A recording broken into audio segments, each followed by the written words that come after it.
Masquera say Zimbabwe, welcome to our channel Zim Confessions and Deep Secrets.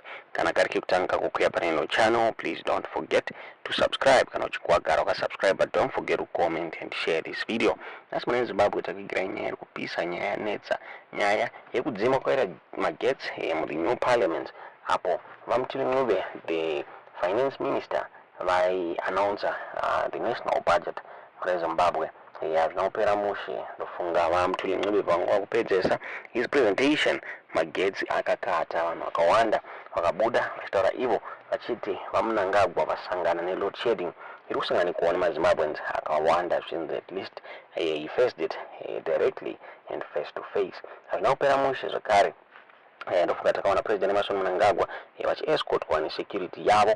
Nyaya yakaburiswa neSABC vachitaura ivo vachiti security yaMnangagwa yakapanika mushure mekunge Magetsi aya aenda muri Zimbabwe zvinzi he was quickly rushed out of the parliament tight security yanga anayo mushure mekunge ma-opposition members akatanga kushauta about the state of the nation affairs muri Zimbabwe.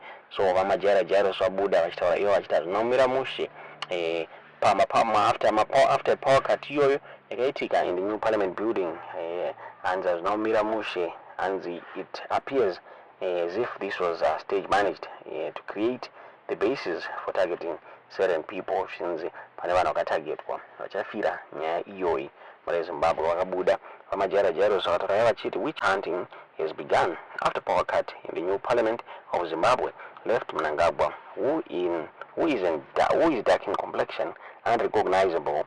This also left his security details panicking. It appears this was stage managed to create the basis for targeting certain people. Nyaya yakaburitswa namajaira muri Zimbabwe tisingazive kuti chokwadi here kana kuti hazvina kupera mushe. Ndofunga vanhu vakawanda vakabuda vachitaura vachiti chiitiko ichi chanyadzisa charatidza kuti muZimbabwe zvinhu hazvina kuti kwesere, zvinhu hazvina kurongeka. Ndofunga takaona zvakare the spokesperson wezesa achitaura iye achiti Magetsi aya akaafectwa nelightning. Zvinzi lightning ndo yakakonzeresa hanzi haisi nyaya yeload shedding. Zvinzi the new parliament ine line rayo yaka-exemptwa from load shedding. Asi vanhu vakabuda vachizviramba vachiti aiwa Magetsi aendeswa nekuda kweload shedding muri Zimbabwe. Tikaziva kuti kunoona sei nyaya iyi ine statement yakaburitswa zesa vakabuda vachiapologiza nekuda kwechiitiko ichochi muri Zimbabwe.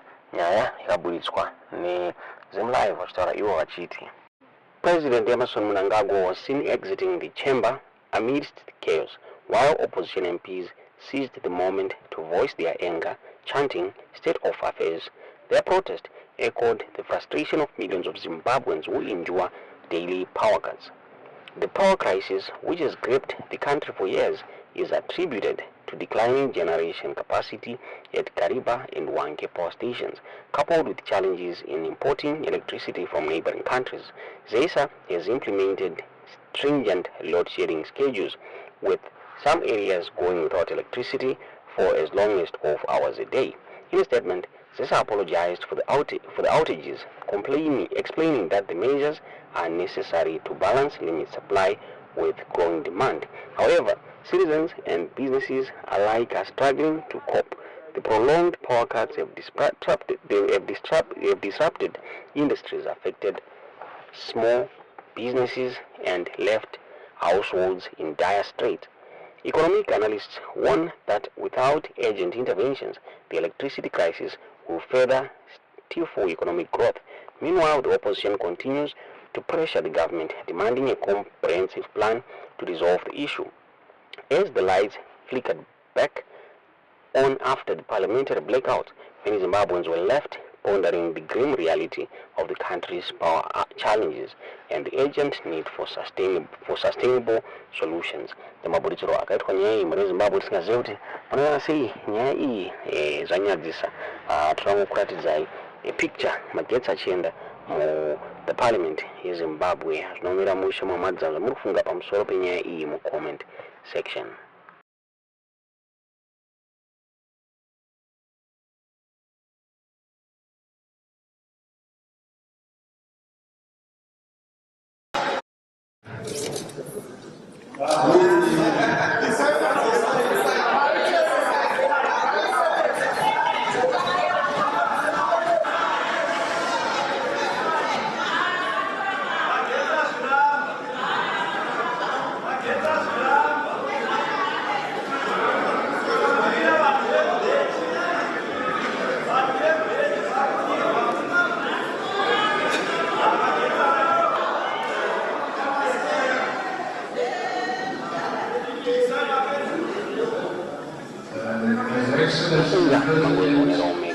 Zimbabwe panga pasinombera musha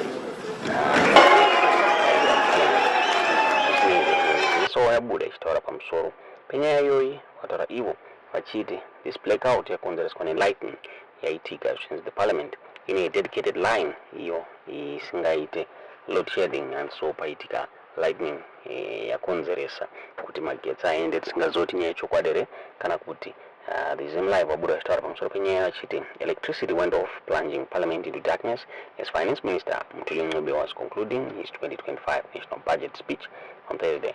President Mnangagwa was escorted out of the building in Mount Upton as parliament-owned generators took a while to kick in and restore lighting. Power utility ZESA dispelled suggestions that the incident was due to load shedding, instead blaming lightning for the blackout. ZESA spokesperson George Manyaya said Parliament has a dedicated line which is exempt from load shedding. There was a storm in the Parliament area, and unfortunately, lightning caused a temporary loss of power during the budget presentation. It's an act of nature and definitely not load shedding as is being suggested on social media, Manyaya told Zim Live. During the blackout, Opposition Citizens Coalition for Change MPs chanted Magetsi Azramba and State of Affairs.